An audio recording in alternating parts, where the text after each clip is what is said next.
জান্নাতি হওয়ার জন্য চেষ্টা করেছেন মদিনার নবীজির অনেক সাহাবায়ে কেরাম, কিন্তু আল্লাহর হাবিব সাল্লাল্লাহু আলাইহি ওয়াসাল্লামের একজন আশিক ছিলেন, যার নাম হযরতে শুআইব। হযরতে শুআইব বলেন, আমি জান্নাতি হওয়ার জন্য কত চেষ্টা করলাম, জান্নাতি হওয়ার জন্য ইবাদত করলাম, কিন্তু আমি একদিন আমার ঘরের মধ্যে ইবাদতরত অবস্থায়, নামাজরত অবস্থায়, নামাজের মুসল্লার মধ্যে সিজদায় পড়ে গেলাম। হঠাৎ করে রাহমাতুল লিল আলামিন নবী আমার হুজরার মধ্যে হাজির হয়ে গেছেন। আমি আমার নবীজিকে দেখে চিনতে পারলাম না, কারণ আমার ঘরের মধ্যে যখন রহমতের নবী আগমন করেছে, আমি দেখলাম আমার নবীজির শরীর মোবারকের মধ্যে সাদা রঙের একটা কাপড় পরা। বলেন না কি রঙের কাপড় পরা? একটু আসতে বললেন, বলেন না কি রঙের কাপড় পরা?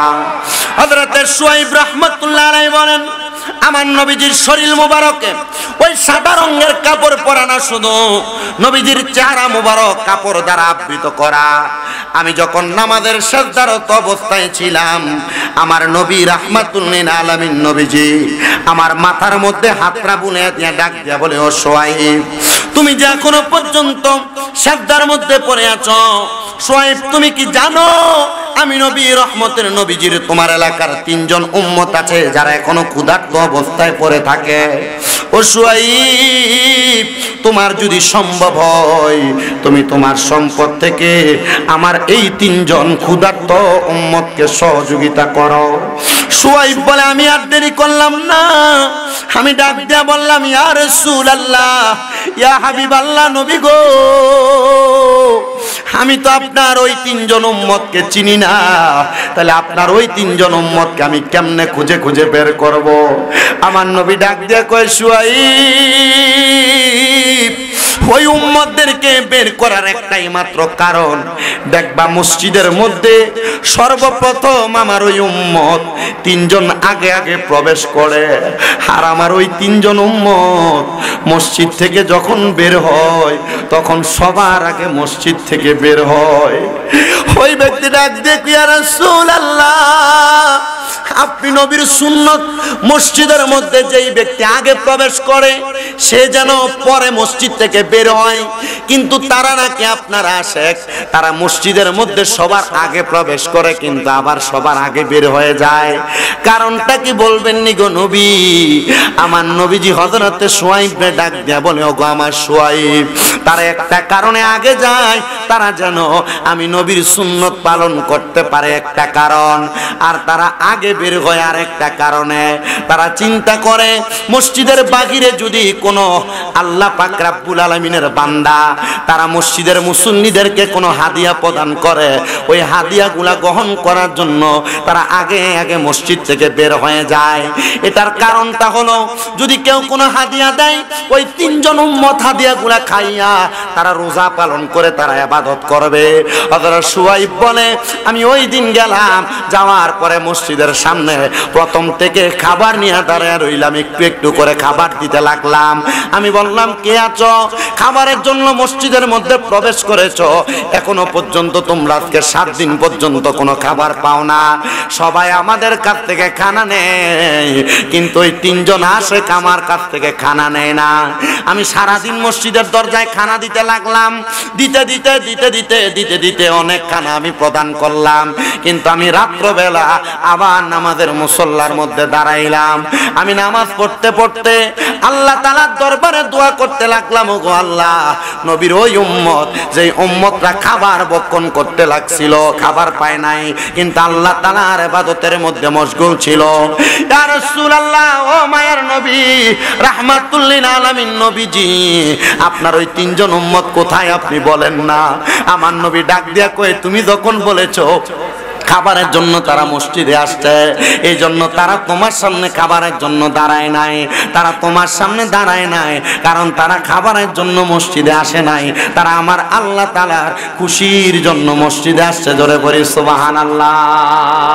مولاي صل وسلم دائما أبدا على حبيبك দুনিয়ার ওয়াজ মাহফিল, বড় নামাজ, রোজা, হজ, যাকাত, যত রকমের ইবাদত, সব ইবাদত আম্মা আব্বার খেদমত এবং আম্মা আব্বারে কষ্ট দেওয়া, এই দুইটা দিক থেকে আলাদা। কষ্ট দিবেন সব ইবাদত বিফলে, আবার খুশি রাখবেন বিন্দু পরিমাণ ইবাদতের কারণে আপনি নাজাতের ফয়সালা পাবেন। আল্লাহ তাআলা কবুল করেন, জোরে পড়েন আমিন। তো বাবা, যেই কথা ধারাবাহিকতা, আমি ওয়াজ কি করব, আমার ধারাবাহিকতা আসতেছে না, তবু আমি আপনাদেরকে বলার চেষ্টা করছি। আজকের জান্নাতের বাগান হচ্ছে আপনারা খুশি না বেজার? বলেন না, খুশি না বেজার? আপনারা কি জানেন এই মাসটা যে পবিত্র রবিউল আউয়াল, ঈদে মিলাদুন নবীর মাস? কথা কোন না, ঠিক কিনা?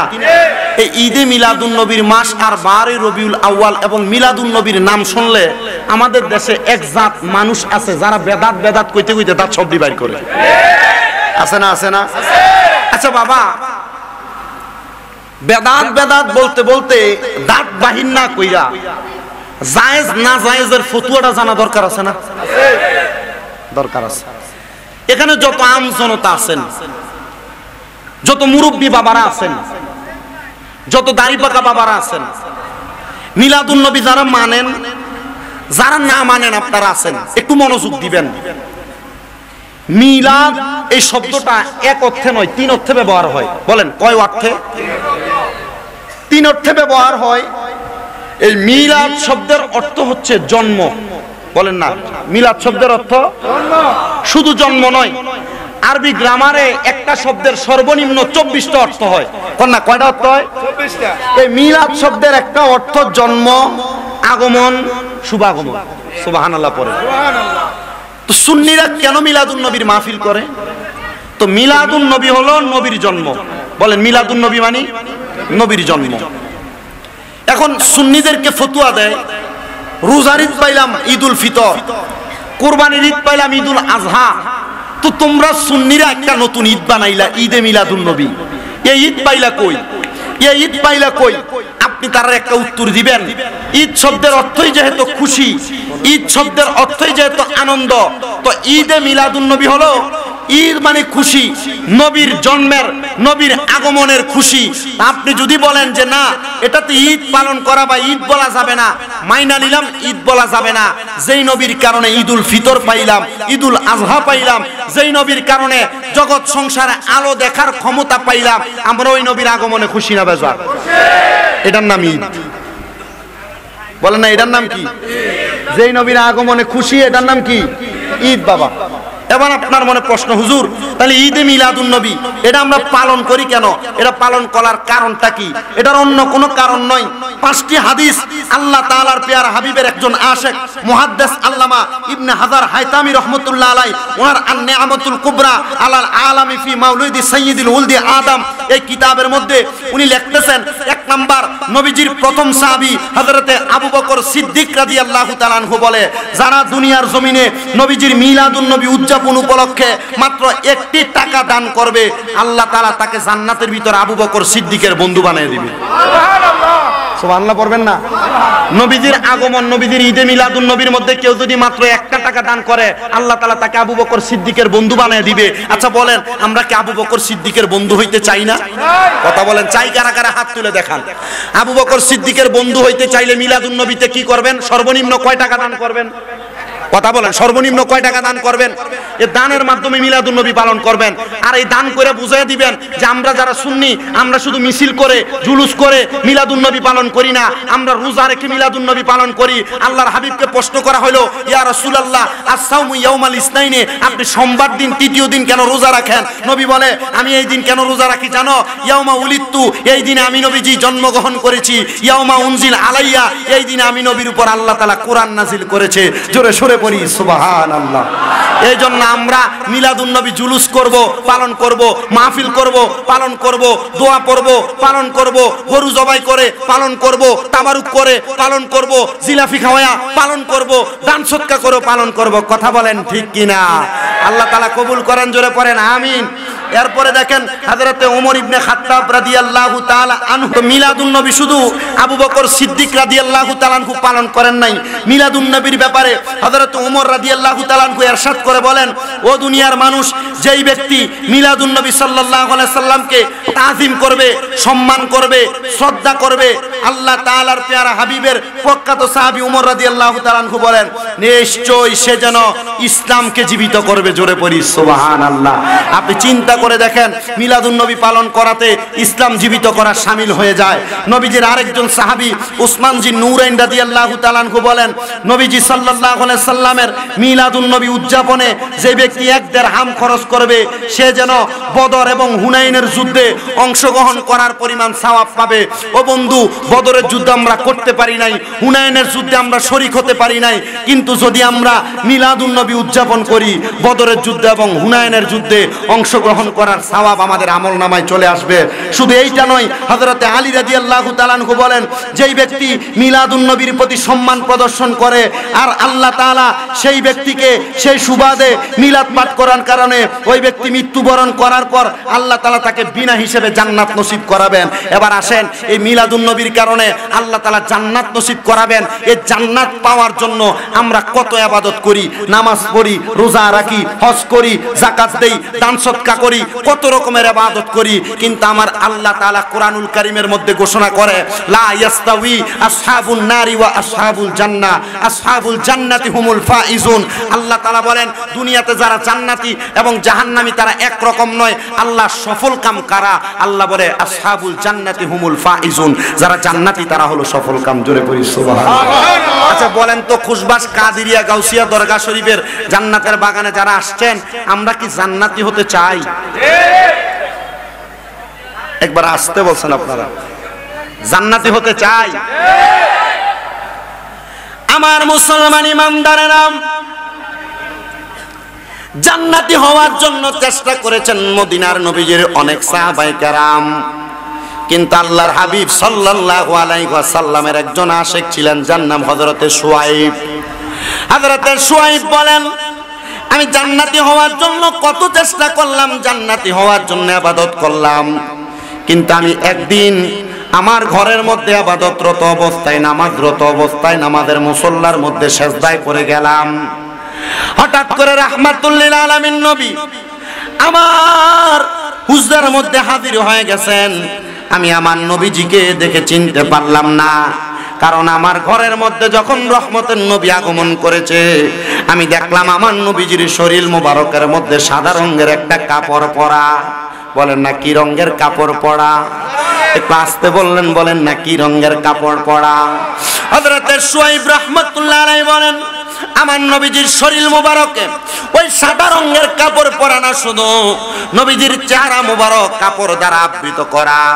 আমি যখন নামাজের সিজদারত অবস্থায় ছিলাম, আমার নবী রাহমাতুল লিল আলামিন নবীজি আমার মাথার মধ্যে হাতটা বুনে দিয়ে ডাক দিয়া বলে, ও শুআইব, তুমি যে এখনো পর্যন্ত সিজদার মধ্যে পড়ে আছো, শুআইব তুমি কি জানো আমি নবী রহমতের নবীজির তোমার এলাকার 3 জন উম্মত আছে যারা এখনো ক্ষুধার্ত অবস্থায় পড়ে থাকে। ও শুআইব, তোমার যদি সম্ভব হয় তুমি তোমার সম্পদ থেকে আমার এই 3 জন ক্ষুধার্ত উম্মতকে সহযোগিতা করো। শুআইব বলে, আমি আর দেরি করলাম না, আমি ডাক দিয়া বললাম, ইয়া রাসূলুল্লাহ, ইয়া হাবিবাল্লাহ, নবী গো, আমি তো আপনার ওই 3 জন উম্মতকে চিনি না, তাহলে আপনার ওই 3 জন উম্মতকে আমি কেমনে খুঁজে খুঁজে বের করব? আমার নবী ডাক দিয়ে কয়, শুআইব, ওই উম্মতদেরকে বের করার একটাই মাত্র কারণ, দেখবা মসজিদের মধ্যে সর্বপ্রথম আমার ওই উম্মত 3 জন আগে আগে প্রবেশ করে, আর আমার ওই 3 জন উম্মত মসজিদ থেকে যখন বের হয় তখন সবার আগে মসজিদ থেকে বের হয়। ওই ব্যক্তি ডাক দিয়ে, ইয়া রাসূলুল্লাহ, আপনি নবীর সুন্নত মসজিদের মধ্যে যেই ব্যক্তি আগে প্রবেশ করে সে যেন পরে মসজিদ থেকে বের হয়, কিন্তু তারা নাকি আপনার আশেক, তারা মসজিদের মধ্যে সবার আগে প্রবেশ করে কিন্তু আবার সবার আগে বের হয়ে যায়। কারণটা কি বলবেন নি গো নবী? আমার নবীজি হযরতে শুআইবকে ডাক দিয়া বলে, ওগো আমার শুআইব, তারা একটা কারণে আগে যায়, তারা যেন আমি নবীর সুন্নত পালন করতে পারে একটা কারণ, আর তারা আগে বের হয় আরেকটা কারণে, তারা চিন্তা করে মসজিদের বাহিরে যদি কোনো আল্লাহ পাক রব্বুল আলামিনের বান্দা তারা মসজিদের মুসল্লিদেরকে কোনো হাদিয়া প্রদান করে, ওই হাদিয়াগুলা গ্রহণ করার জন্য তারা আগে আগে মসজিদ থেকে বের হয়ে যায়। এটার কারণটা হলো যদি কেউ কোনো হাদিয়া দেয়, ওই তিনজন উম্মত হাদিয়াগুলা খাইয়া তারা রোজা পালন করে তারা ইবাদত করবে। হযরত শুআইব বলে আমি ওই দিন গেলাম, যাওয়ার পরে মসজিদের সামনে প্রথম থেকে খাবার নিয়ে দাঁড়িয়ে রইলাম, একটু একটু করে খাবার দিতে লাগলাম। আমি বললাম কে আছো? খাবারের জন্য মসজিদের মধ্যে প্রবেশ করেছো, এখনো পর্যন্ত তোমরা আজকে 7 দিন পর্যন্ত কোনো খাবার পাও না। সবাই আমাদের কাছ থেকে খানা নেয়, কিন্তু ওই তিনজন আসে আমার কাছ থেকে খানা নেয় না। আমি সারাদিন মসজিদের দরজায় খানা দিতে লাগলাম, দিতে দিতে দিতে দিতে দিতে দিতে অনেক খানা আমি প্রদান করলাম, কিন্তু আমি রাত্রবেলা আবার নামাজের মুসল্লার মধ্যে দাঁড়াইলাম। আমি নামাজ পড়তে পড়তে আল্লাহ তাআলার দরবারে দোয়া করতে লাগলাম, ওগো আল্লাহ, নবীর ওই উম্মত যে উম্মতরা খাবার বক্ষণ করতে লাগছিল, খাবার পায় নাই, কিন্তু আল্লাহ তাআলার ইবাদতের মধ্যে মশগুল ছিল। ইয়া রাসূলুল্লাহ, ও মায়ার নবী, রাহমাতুল লিল আলামিন নবীজি, আপনার ওই তিনজন উম্মত কোথায় আপনি বলেন না? আমার নবী ডাক দিয়া কয়, তুমি যখন বলেছো খাবারের জন্য তারা মসজিদে আসছে, এই জন্য তারা তোমার সামনে খাবারের জন্য দাঁড়ায় নাই, তারা তোমার সামনে দাঁড়ায় নাই, কারণ তারা খাবারের জন্য মসজিদে আসে নাই, তারা আমার আল্লাহ তাআলার খুশির জন্য মসজিদে আসছে। জোরে বলি সুবহানাল্লাহ।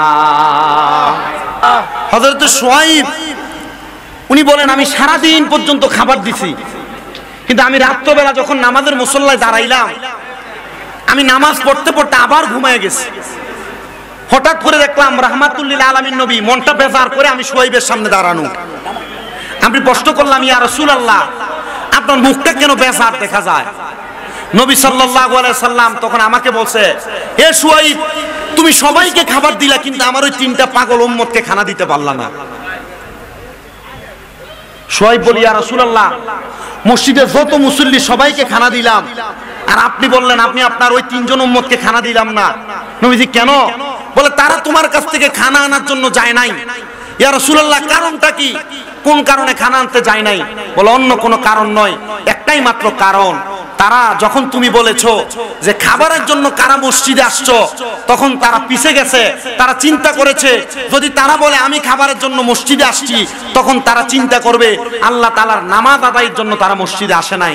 এবার আপনারা যারা এখানে বসে আছেন, এখনো পর্যন্ত ঘুরতেছেন, এই যে প্যান্ডেল পুরো মানুষগুলো সাইডেও দাঁড়িয়ে আছেন, আপনারা বলেন আমরা কি খাবারের জন্য আসছি না আল্লাহরে খুশি করার জন্য? আল্লাহকে খুশি করার জন্য। জোরে বলেন না, খাবারের জন্য আসছি না নবীরে খুশি করার জন্য? একটু মোহাব্বতে নবীরে খুশি করার জন্য আসছেন যারা, একটু একটা নাতে রাসূল পড়েন আমার সাথে। আজ ঈদে মিলাদুন নবীর মাহফিল চলতেছে, আজ ঈদে মিলাদ আনন্দে উল্লাসে সারা জগতে ভরেছে, আনন্দে উল্লাসে সারা জগতে ভরেছে, আজ ঈদে মিলাদুন নবীর সে, আজ ঈদে মিলাদুন নবীর। পশু পাখি বৃক্ষলতা মানবার দানব নারায়ণী সালাত বলে করতেছে উৎসব। পশু পাখি বৃক্ষলতা মানবার দানব নারায়ণী সালাত বলে করতেছে উৎসব। ওই উৎসবের দুলনা দুলে নূরের বাতাসে, ওই উৎসবের দুলনা দুলে নূরের বাতাসে, আজ ঈদে মিলাদুন নবীর মাহফিল চলতেছে, আজ ঈদে মিলাদুন নবীর। বাগদাদে জন্ম কুতুবেরা নি, হায়রে বাগদাদে জন্ম কুতুবে, বংশ তোমার হাসান হুসাইনি, আরে তুমি হইলা মা ফাতেমার নয়নের মনি। বলেন বংশ তোমার হাসান, আরে তুমি হইলা মা ফাতেমার নয়নের মনি। দয়ার নজর দাও গো আমায়, ও ও গো গাউসে সামদানি বাগদাদে জন্ম কুতুবে রাব্বানি বলেন বাগদাদে জন্ম কুতুবে ওলিদের ওলি যিনি গাউসুল আজম জিলানি বাগদাদে জন্ম কুতুবে রাব্বানি বলেন বাগদাদে জন্ম কুতুবে